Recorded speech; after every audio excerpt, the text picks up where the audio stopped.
Tapi Allah punya sifat rahim. Di antara sekian jeda kehidupan kita, diturunkanlah curahan seperti rahmatnya yang turun ke dunia untuk menggugurkan masa lalu yang telah mungkin kelam sebelumnya kita lewati, yang tidak punya nilai amal soleh di hadapan Allah Subhanahu wa Ta'ala. Maka diturunkanlah momen-momen tertentu untuk menghilangkan semua dosa-dosa yang pernah dikerjakan selama hidup dan menaikkan kualitas amalan sehingga mengumpulkan amalan dengan pahala yang besar yang bisa menutupi hal-hal yang kurang di masa lalu. Di antara momen istimewa itu ada yang berbentuk waktu, ada yang berupa tempat, ada yang berarti momentum dan keadaan. Saya ingin masuk pada yang ini.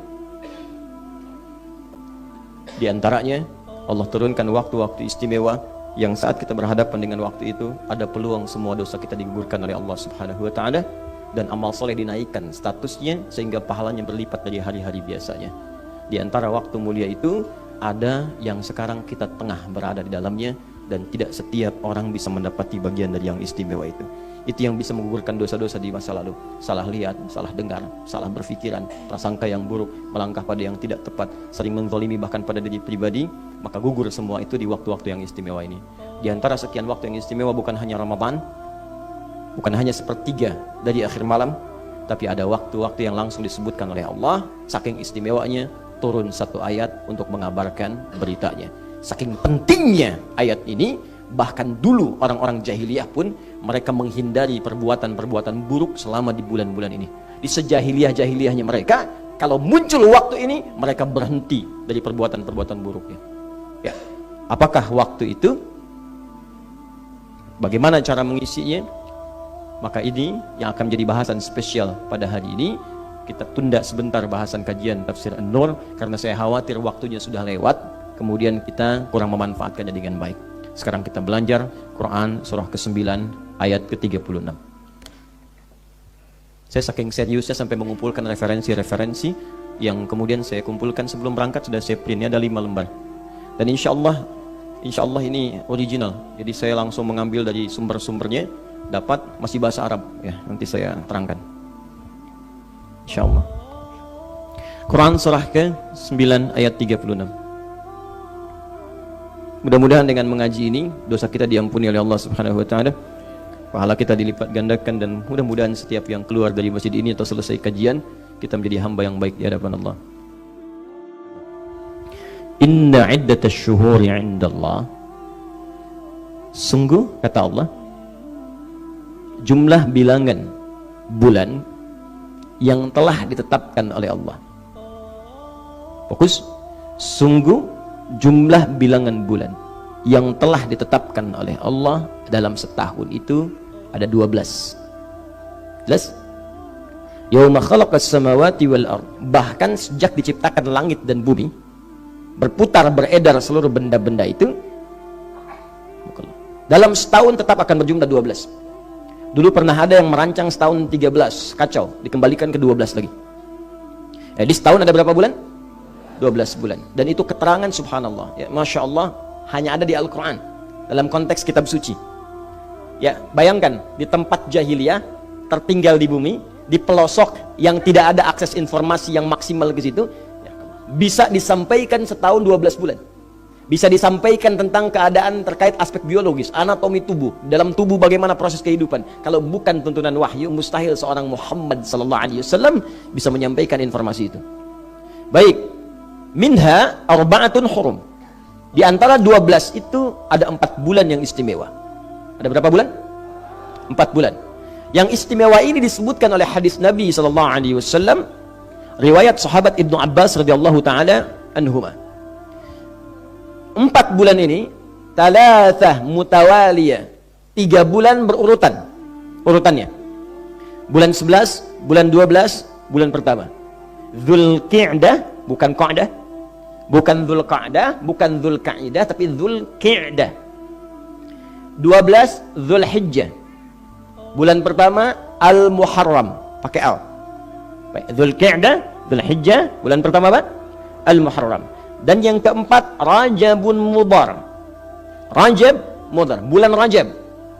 Disebut Mudhar karena orang Mudhar ini suku di antara kabilah-kabilah Arab yang paling mengetahui dan mengagungkan bulan ini.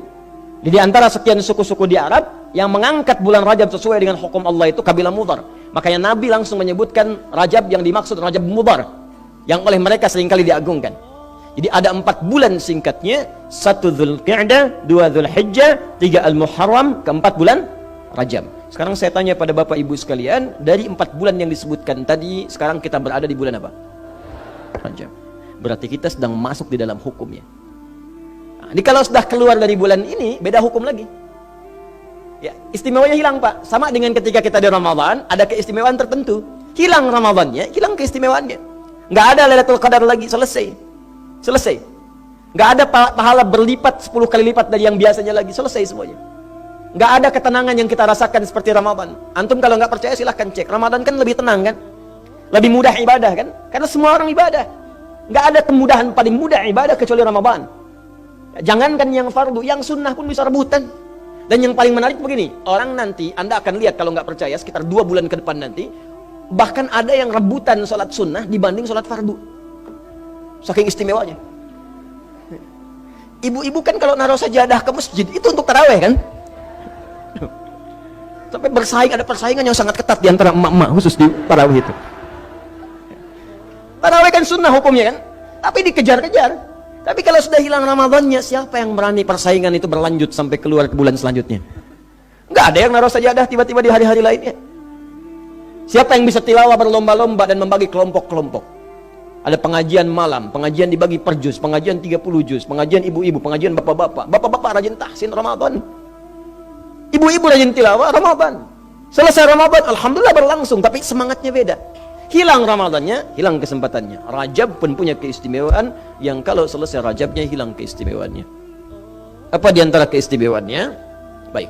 Pertama tadi disebut dengan Syahrul Hurum, termasuk bagian dari Syahrul Hurum. Saya mohon maaf, saya tidak bermaksud buka tutup kacamata. Jadi kalau saya buka begini, Anda nggak jelas kelihatannya. Ya, karena di belakang Anda ada akhwat itu. Saya ingin semua nggak jelas aja sekalian, gitu ya. Supaya pandangan saya tetap dijaga Allah dalam kebaikan. Tapi kalau saya pakai supaya nulis kelihatan, supaya jelas ya. Dimohon izin kalau saya buka tutup, saya menghargai Anda semua. Ya. Di antum nggak jelas nih. Bismillah. Baik. Pertama, keistimewaannya disebut dengan bulan Hurum. Ya. Bismillah.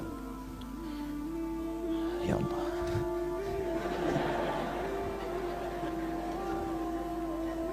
Semoga Engkau berikan hidayah pada sebagian hamba-hamba-Mu.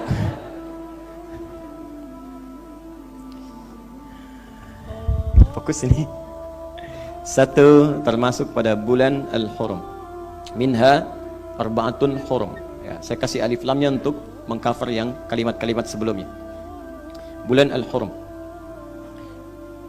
Yang kedua, dzalika ad-dinul qayyim.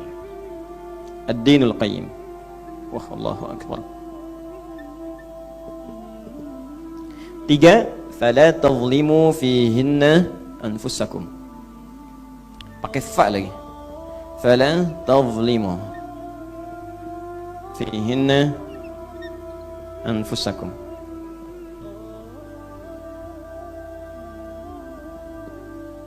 Ya, 3 dulu saja. 1, 2, 3.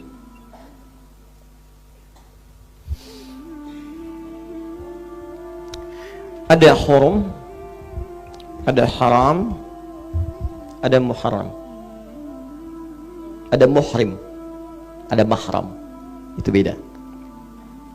Jelas? Belum saya terangkan. Haram itu hukumnya. Tahrim kalau di usul fiqih. Haram itu hukumnya. Makanya Anda sering mengatakan, apa hukumnya berdusta? Haram. Apa hukumnya mencuri? Haram. Apa hukumnya khamar? Haram. Apa hukumnya hoax? Haram. Apa hukumnya jadi buzzer? Haram. Ya? Apa hukumnya mengadu domba? Haram. Haram, haram, haram. Perbuatannya disebut muharram. Perbuatannya yang diharamkan. Mabuk muharram perbuatannya. Mencuri perbuatannya muharram. Waktu meninggalkan segala yang diharamkan tambah alif lam. Al-muharram. Ya. Jadi kalau Anda mau hijrah, cara mulai hijrah, tinggalkan segala yang dilarang oleh Allah Subhanahu wa taala. Yang disebutkan dalam hadis Al-Bukhari di Kitabul Iman.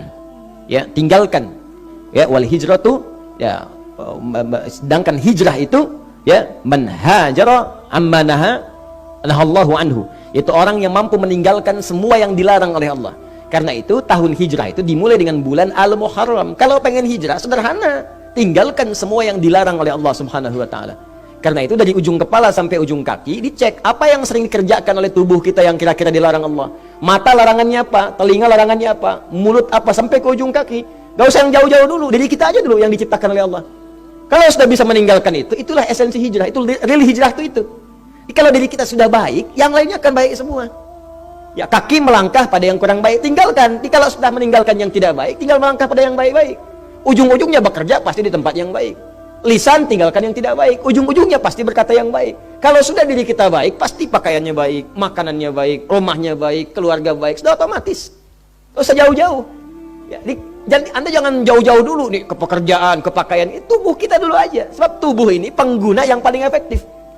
Ini kan penggunaan tubuh kita ini. Jadi kalau kita sudah baik, maka semua yang terkait dengan kita akan baik semua. Semuanya. Nah, itu Al-Muharram. Baik, dari sini kemudian teman-teman sekalian,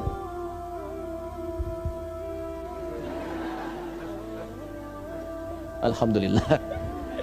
Jazakallahu khair. Baik. Al-Muharram. Kemudian ada muhrim. Ya, muhrim. Kalau Anda mencoba menanggalkan yang haram tadi, masih ingat haram hukumnya? Perbuatannya apa? Muharram. Waktunya apa?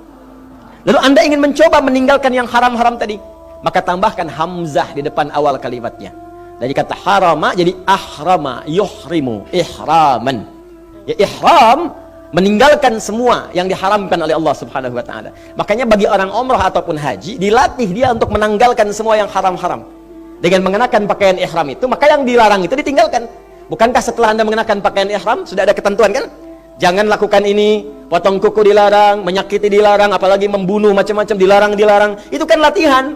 Sehingga saat pulang yang haram-haram hilang. Dan ditunjukkan pada kita esensinya itu kamu pulang cuma pakai 2 kain begini. Ya, esensinya ini. Jangan berlebihan dalam hidup. Berpakaian jangan berlebihan. Jangan semua yang diinginkan mesti dibeli, dipakai enggak. Untuk ibadah enggak ada. Jangan berlebihan di kendaraan, karena saat pulang kendaraan kita tuh cuma jenazah diangkut tuh di keranda, itu pun nggak ikut. Jangan berlebihan. Kalau bermanfaat silahkan, syukur nikmat pakai untuk menunjukkan nikmat kita di hadapan Allah dan cari surga dengan harta. Itu yang dimaksud Quran surah ke-28 ayat 77. Ya, wabtaghi fima atakallahu daral akhirah. Hei, ada di antaramu yang dititipkan oleh Allah berupa harta benda untuk ibadah. Karena yang orang yang Anda sebut miskin itu sebetulnya dia kaya. Karena passion dia ibadahnya dengan tenaganya. Dia tahajud tiap malam, bisa azan di masjid. Makanya sahabat Nabi itu dia sesuai passionnya itu yang dia ikuti. Bukan nggak bisa, dia sudah pilih. Ada yang dengan tenaga, ilmu dengan harta. Yang dengan ilmu Ali bin Abi Thalib radhiyallahu wajah. Sahabat Abu Hurairah radhiyallahu taala anhu dengan ilmu. Yang dengan harta Utsman bin Affan radhiyallahu taala anhu, Abdurrahman bin Auf radhiyallahu taala anhu dengan harta. Bilal dengan tenaga. Ali dengan ngambil ilmu. Utsman ngambil harta. Kalau saya masuk ke situ persaingannya menjadi ketat.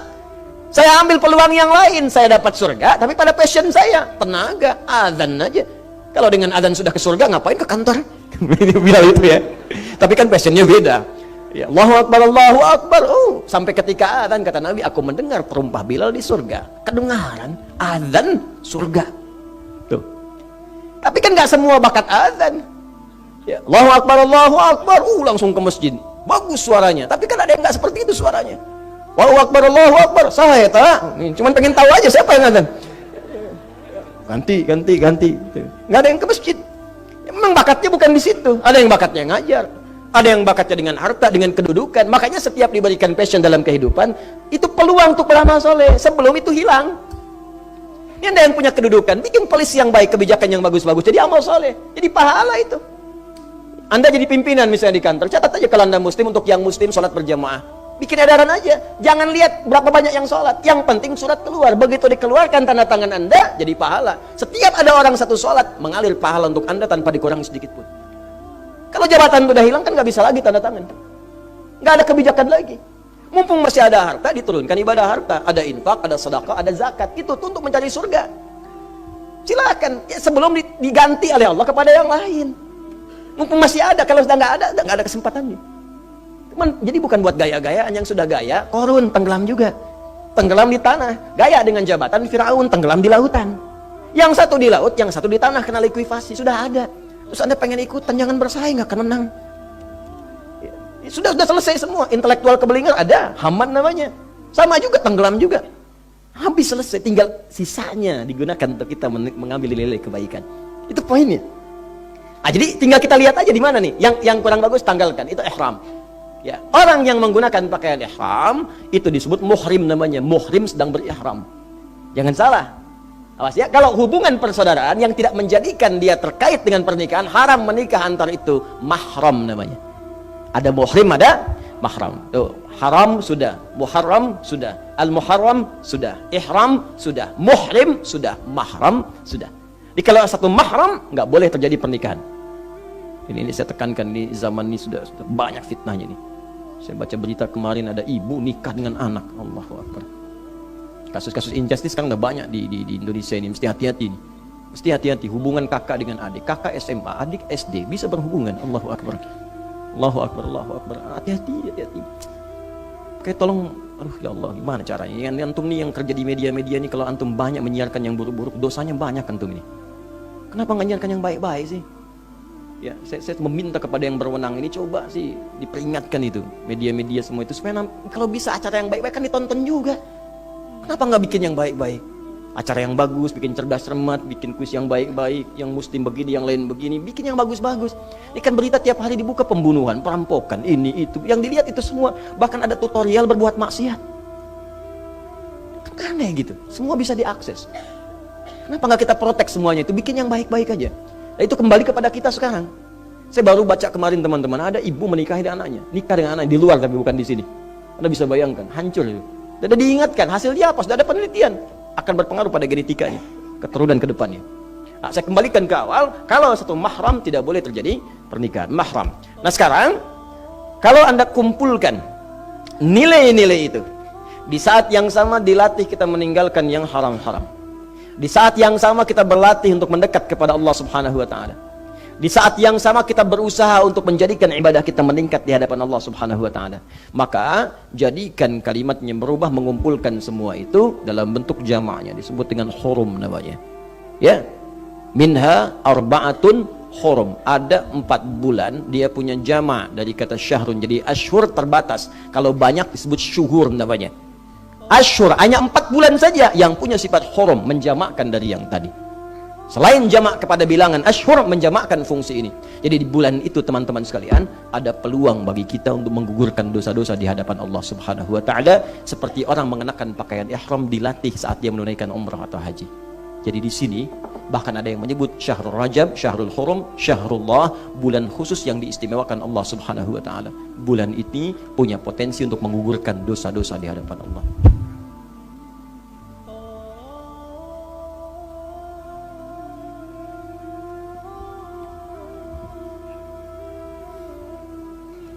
Bahkan ada yang berkomentar, kalau kita mendapatkan kesempatan ini, maka segera perbanyak amalan-amalan yang bisa menggugurkan dosa. Karena peluangnya lebih tinggi. Beda waktunya, tadi saya katakan, ada Ramadan, ada tengah malam, ini Rajab. Istimewa ini. Jadi ada peluang menggugurkan dosa. Jadi cari amalan-amalan yang dengan mengerjakan amalan itu dosa gugur. Apa diantaranya? Yang keluar lewat lisan, istighfar. Perbanyak istighfar.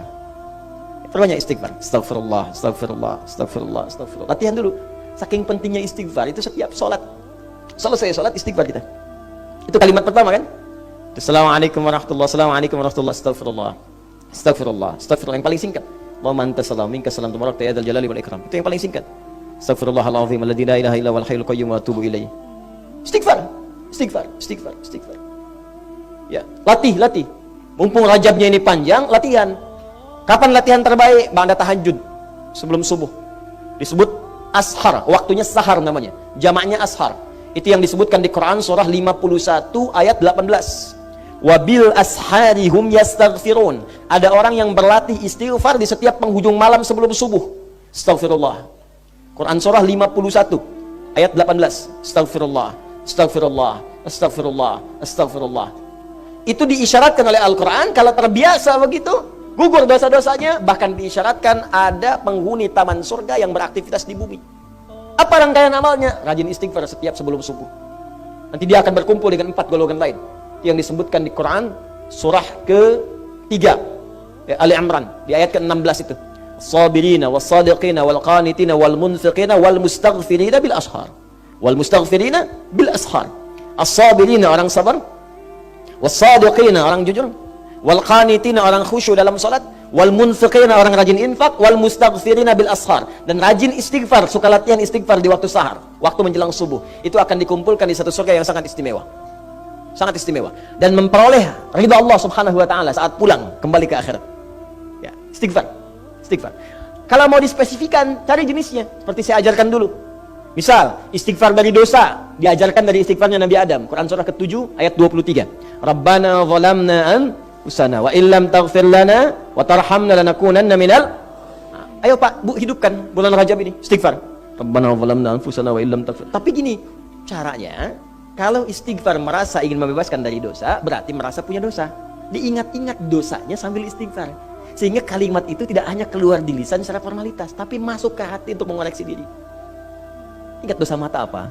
Salah lihat, melotot sembarangan pada pasangan hidup, melotot pada orang tua, lisan berkata yang tidak benar pada orang tua, pada tetangga, dan istighfar. Istighfari mata. Sampai ketika mata itu diistighfari, mata itu tak sanggup melihat yang buruk-buruk lagi. Istighfari lisan, sampai dengan diistighfari lisan itu, lisan tak sanggup berkata yang kotor lagi. Artinya diterima tuh istighfarnya. Ada istighfar dalam beraktivitas, pekerjaan. Mungkin bersaing yang tidak sehat. Bahkan bersaingnya sehat, cuma dapat ujian dari Allah. Tender kalah lagi, padahal Anda yang jujur, dirampas orang. Anda yang dizolimi, tapi Anda nggak sabar sampai menyimpulkan, ya Allah kenapa harus saya? Ya Allah kapan berakhir? Ya Allah kenapa saya pengen hijrah tapi ujiannya begini ya Allah? Ya Allah kenapa saya pengen berubah tapi ditimpa musibah terus-terusan? Bukan cuman Anda, Cepi. Lihat Nabi Yunus. Ya. Nabi Yunus dakwah sana sini, Nabi ya Rasul, dizalimi, dijaili, disingkirkan, disungkurkan, dilempar ke laut, ditelanikan paus. Anda seburuk-buruknya, sesempit-sempitnya, belum ada yang ditelanikan paus. Kalau nggak ada nggak ada yang di sini. Sampai masuk ke perut ikan paus. Saya tanya pada Anda, kalau masuk ke perut ikan paus, pengap tidak? Pernah. Pengap, gelap, sulit. Ya, tapi apa yang dikerjakan? Nabi Yunus pun pernah dengan kemanusiaannya mengatakan, kapan saya ditolong Allah? Ya. Diabadikan dalam Al-Quran. Surah ke-21 itu. Ayat 87 sampai 88 itu. وَذَنُّونِ إِذْ ذَهَبَ مُغَاضِبًا فَظَنَّ أَن لَّن نَّقْدِرَ عَلَيْهِ. Dan kisah Dhannun Nabi Yunus alaihissalam saat dizalimi banyak orang, padahal Nabi Rasul dizalimi juga. Wah, bukan cuma kegerahannya lain kipas angin, dilemparin. Wah. Apa dilempar? Gerah dengan kalimat, gerah dengan ini, gerah dengan itu, nggak capek. Lempar perut ikan paus, ditelan habis. Kenapa? Masuk dan menduga dengan kemanusiaannya, menduga, ya Allah, apa Allah nggak tolong saya? Jadi kalau Anda ada kalimat seperti itu, bukan cuma Anda yang dulu sudah ada, tapi ternyata itu nggak tepat. Maka dengan sifat maksumnya pada kenabiannya, diturunkanlah bimbingan dengan kerasulannya, zikir, sadar enggak tepat kemanusiaan saya ini, ditutupi dengan isyarat wahyu. Maka berdoa di situ. Apa doanya? Wa nada fi dhulumati alla ilaha illa subhanaka inni kuntu minam. Itu. Jadi kadang-kadang ujian itu bisa meningkatkan pahala, bisa mendekatkan ke surga, bisa menyerumuskan ke neraka. Kalau salah menyikapi. Kan rumusnya jelas, la yukallifullahu nafsan illa. Nggak akan mungkin Allah menguji di luar batas kemampuan. Jadi kalau ibu sedang diuji, ibu mampu, saya tidak. Di ujian ditetapkan pada ibu karena saya nggak mampu. Mustahil diuji Bapak kalau Anda nggak mampu. Anda itu mampu. Allah menganggap Anda mampu. Kenapa Anda menilai diri sendiri nggak mampu? Allah kan yang menciptakan kita, yang maha tahu. Allah yang maha tahu menilai Anda mampu. Anda yang tidak tahu, kenapa harus pesimis dengan ujian itu? Katanya pengen ke surga. Surga itu kan dekat dengan kesabaran. Ya, kalimat pertama orang masuk surga disambut dengan kalimat sabar. Salamun alaikum bima sabartum. Quran surah 13 ayat 24. Orang sabar dekat dengan Allah. Innallaha ma'as sabirin. Al-Baqarah 153. Sekarang saya tanya pada Anda, siapa yang pengen dekat dengan Allah? Saya. Siapa yang pengen ke surga? Anda tiap hari berdoa, ya Allah saya pengen ke surga, saya pengen dekat denganmu. Ya, kalimat surga, sabar. Dekat dengan Allah, sabar. Sabar pasangannya ujian. Masalah. Al-Baqarah 155, 156. Ya, wa lanabluwannakum bisyai'in minal khawfi wal ju'i wa naqsin minal amwali wal anfusi wath thamarat wa basyiris sabirin. Kalau dibikin persamaan, surga sama dengan dekat dengan Allah, sama dengan sabar, sama dengan ujian. 1 tambah 2 sama dengan 3. 2 tambah 1 sama dengan 3. Jadi untuk mendapatkan 3 itu 1 tambah 2. Kalau ingin mendapatkan surga, A sama dengan B sama dengan C. Persamaannya B sama dengan C. Paham tidak? Belum. A sama dengan B sama dengan C. Maka diturunkan rumusnya di matematika. Kalau begini berarti formulanya B sama dengan C. Anda ingin surga, surga sama dengan dekat dengan Allah. Dekat dengan Allah sama dengan sabar. Sabar sama dengan ujian. Maka persamaannya turunkan, untuk mendapatkan surga sama dengan mesti lewat ujian. Untuk dekat dengan Allah sama dengan mesti ujian. Untuk sabar harus lewat ujian. Jadi ternyata ketika Anda pengen ke surga dikabulkan oleh Allah. Ya Allah, aku pengen ke surga. Oke. Surga sama dengan ujian. Oh, dikasih ujian. Mau ke masjid? Wah, tampil bagus, pakai Ferrari. Masya Allah, baju paling bagus, sepatu bagus, sholat, baju tahiyatul masjid, keluar pulang, hilang. Nah, surga. Coba pilih sendal atau surga? Hah? Sendal apa surga? Nah, sekarang Allah berikan Anda ujian, Anda marah-marah pada ujian. Mana sendal saya? DKM nih, DKM. Nah ini, rumusnya pakai sabar. Sabar bukan diam, sabar mempelajari. Jadi banyak orang gak lulus ujian itu bukan karena gak mampu, karena gak belajar. Coba lihat di kampus-kampus, bukan karena gak mampu, gak belajar. Di sekolah gak belajar. Jadi kalau di sekolah aja gak lulus, bagaimana di kehidupan? Anda bisa melamar anak orang lain, menghidupi diri aja belum mampu. Bagaimana kita mencapai yang besar-besar kalau pribadi kita gak dirubah cara pandangnya? Karena nggak belajar, maka pelajari dulu. Rumus mendapati ujian ini, belajarnya pada sabar. Rumus sabar turunannya apa di Quran? Sabar itu bukan diam. Sabar mempelajari bagaimana cara bersabar. Maka di antara fikih ujian itu satu, pelajari rumus-rumusnya. Misal Quran surah kedua ayat 286. La yukallifullahu nafsan illa wus'aha. Quran surah kedua di akhir di pertengahan ayat 185. Yuridullahu bikumul yusra wala yuridu bikumul, ya ditambahkan di alam nasrah. Inna ma'al usri. Pakai ini, jadi mudah menghadapi ujiannya. Jadi ketika kita mendapatkan ujian, itu bagian dari kenikmatan yang bisa kita dapatkan dari Allah Subhanahu wa Ta'ala. Kalau cara pandangnya benar. Jadi kalau Anda merasa, oh Allah menguji karena mampu, kalau nggak mampu nggak akan diuji. Jadi ringan hati kita menghadapinya. Tapi nggak usah pakai basang status segala. Memang aku yang mampu, Ustadz Adi pun tidak. Dia bohong. Kemudian bawa ringan, bahasa psikologinya begini. Ketika ada ujian, pasti selesai. Itu maksudnya innamal usri yusra, pasti selesai. Gak ada yang gak ada solusinya. Pasti selesai, pasti beres. Itu akan ringan. Tinggal nanti ikhtiar. Ya. Nah, sekarang kembalikan ke konteks tadi. Semua yang kita lakukan dalam kehidupan, coba saat ini istighfari. Istighfari. Tapi sambil diingat-ingat. Dosanya apa? Mudah-mudahan semua lulus nih. Ya, insya Allah. Makanya dimulai dari sekarang. Begitu keluar dari sini bikin kurikulum selama sebulan ini, bulan Rajab ini, coba koreksi diri, istighfari. Nah, termasuk tadi, mungkin yang tender Anda, yang diambil orang, bukan cuma Anda. Nabi Yunus dulu begitu. Dakwah ke sini ke situ dilempari sampai masuk ke perut ikan paus. Tapi yang paling menarik ketika diselamatkan oleh Allah, beliau berzikir istighfar. Begitu istighfar diselamatkan. Ayat 88-nya, kalimatnya, fastajabna lahu. Kami jawab doanya. Yang paling menarik kalimatnya, bukan kami selamatkan dari ikan paus. Bukan Allah mengatakan fanajjainahu minal hut, tapi minal ghammi wa kadzalika nunjil mu'minin. Kami selamatkan dari kesempitan, kegelapan yang menaunginya. Jadi ada orang yang walaupun nggak masuk ke perut ikan paus, suasananya sama. Tiba-tiba harta hilang ditipu orang, gelap. Walaupun nggak masuk ke perut ikan paus, pengap, makan susah, jalan lunglai. Ada yang begitu? Zikirnya pakai zikirnya. La ilaha illa anta subhanaka inni kuntu minadh dhalimin. La ilaha illa anta subhanaka inni kuntu minadh. Mungkin itu selama ini pekerjaan susah didapatkan. Selama ini sulit bergaul dengan orang karena ada bagian-bagian tubuh kita yang belum selesai. Ya. Zikir ketika sakit ada. Zikirnya Nabi Ayyub alaihissalam. Wa ayyuba idh nada rabbahu anni masani yadhurru wa anta arhamur rahimin. Allahumma anni masani yadhurru wa anta arhamur rahimin. Sekarang musim-musim sakit, corona dan sebagainya. Ada ujian-ujian. Sedangkan penyakit itu kan mendekatkan pada ampunan Allah salah satunya. Bukankah orang sakit itu sering istighfar? Ya, kalau dengan sakit belum istighfar juga, dikasih lagi yang lebih tinggi supaya tahu ada Allah. Ya sekarang kalau dikasih sampai segini, belum dekat juga dengan Allah, udah lari panik sana sini, udah nggak bisa ngatasin, mau beli masker udah diborong orang, mau ini udah begini udah begitu, dosanya banyak tuh yang borong masker tuh.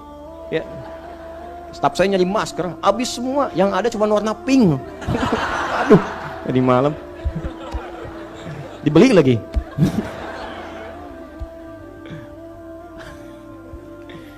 Teman-teman, jadi kalau sudah begitu, coba lihat dunia luar, kita mungkin masih bisa nyaman sekarang. Ya masuk WA ke kami itu ada yang teman-teman kita doakan yang di Korea, di Jepang, di Cina, di Wuhan sebagainya, kita doakan. Nah, banyak muslim yang mau jumatan susah, mau jamaah nggak boleh, karena kondisi darurat saat itu. Kita doakan, sabar, sabar, sampai dipaksa menyebut nama Allah. Ayo istighfar, zikir seperti Nabi Ayub melakukannya. Itu bulan-bulan ini perbaiki diri, cek-cek lagi hubungan dengan sekitaran. Ya, saya pun tidak malu untuk mengatakan saya minta maaf. Selama ini saya pasti banyak salah kepada semuanya. Dan kalau ada janji-janji atau apa yang belum saya tepati, tolong disampaikan. Saya berusaha untuk menyelesaikan saat-saat ini. Dan saya bulan ini insya Allah siapapun yang punya persoalan dengan saya membuka selebar-lebarnya untuk memaafkan. Saya maafkan. Kecuali ada dua golongan yang saya agak sulit bagaimana menyikapinya. Ya karena saya nggak pernah tahu gitu. Dan itu dimaafkan bagi diri kita sih bisa terbuka. Tapi ada hal yang belum selesai di hadapan Allah. Itu dua golongan. Satu, orang yang menyebut saya pelaku bid'ah. Ini susah ini. Susah, karena ini aneh agak resikonya tinggi nih, resikonya tinggi. Ya, kalau ada antum datang aja ke saya lah, diselesaikan. Tapi daripada di hari kiamat nanti ada persoalan, karena bid'ah itu lawannya sunnah. Dan Nabi itu nggak mau menatap pelaku bid'ah, diusir oleh Nabi di Telaga Kautsar. Saya mimpi ketemu Nabi, orang-orang mimpi kan. Saya berdoa minta, hampir tiap malam sholawat pada Nabi Sallallahu Alaihi Wasallam. Saya ngajar, saya niatkan segala rupanya. Anda sebut saya pelaku bid'ah, dan saya mencintai Rasulullah Sallallahu Alaihi Wasallam sepenuh jiwa saya, sepenuh diri saya. Karena itu saya mengajarkan sunnah-sunnahnya. Lalu Anda yang tidak tahu menyebutkan hal-hal yang tidak pantas untuk dilakukan, ya, saya nggak tahu harus apa yang saya lakukan. Saya takut aja satu saat nanti Anda berkata sesuatu yang tidak tepat, ya saya serahkan hisabnya kepada Allah. Yang kedua, orang yang menyebarkan di masyarakat hal-hal yang tidak baik, yang menghambat orang untuk belajar. Saya agak bingung menyikapinya, karena Allah pun menyebut itu sebagai pelaku paling zalim yang pernah hidup di bumi. Al-Baqarah 114, wa man azlamu mimman mana'a masajidallahi ayyudhkara fiha ismuh. Siapa orang paling zalim di bumi yang melarang orang-orang itu untuk datang ke masjid untuk belajar berzikir? Karena sebarkan gosip si Adi Hidayat, Ustadz radikal, Adi Hidayat, Ustadz ini, Ustadz itu, sehingga orang tuh nggak mau belajar. Ketika ada peluang merubah dia, nanti dia tidak mendapatkannya karena perilaku Anda di situ. Bagaimana Anda berhadapan dengan Allah Subhanahu Wa Taala? Ya, maka kalau belum kenal, kenalan aja, datang, kenalan, ya datang, tanyakan. Kalau tidak sepakat, tidak harus berselisih. Ya, nggak apa-apa, kita saling menghormati. Kalau sepakat, saling mendukung. Jangan sampai perbedaan pendapat menjadikan kita tidak bisa minum teh bersama. Ya, saya mendoakan ke semua, berusaha untuk baik-baik. Dan kalau ada yang kurang baik, tunjukkan pada saya supaya saya rubah. Jangan dibicarakan di belakang. Kalau di belakang saya nggak tahu. Ini Anda bicara sama orang di belakang, ngobrol di belakang. Ini di media sosial di belakang, begini-begini. Ya, saya kan nggak tahu. Jadi kalau saya nggak tahu, bagaimana saya bisa merubahnya? Tidak mudah kan seperti itu. Baik Anda datang, selesaikan dan selesai. Ustadz, ini Anda nggak benar pendapatnya yang mana? Oh ternyata betul tidak benar. Ya, saya koreksi, ini masyarakat tidak benar ya. Cuma mungkin ada sesuatu yang menurut Anda benar, menurut saya tidak. Ya, di situ ada ikhtilaf. Kalau ikhtilaf saling menghargai karena timbangannya berbeda. Atau kadang-kadang kebanyakan begini, dianggapnya salah padahal ilmu dia yang kurang. Ada juga yang begitu. Nah, jadi kita dudukkan, ini di belakang bilang begini, ketemu nggak mau. Mau ditemuin nggak ada. Gimana, susah gitu kan? Ya sudahlah, apa boleh buat ya. Abdi mah apa tuh gitu ya.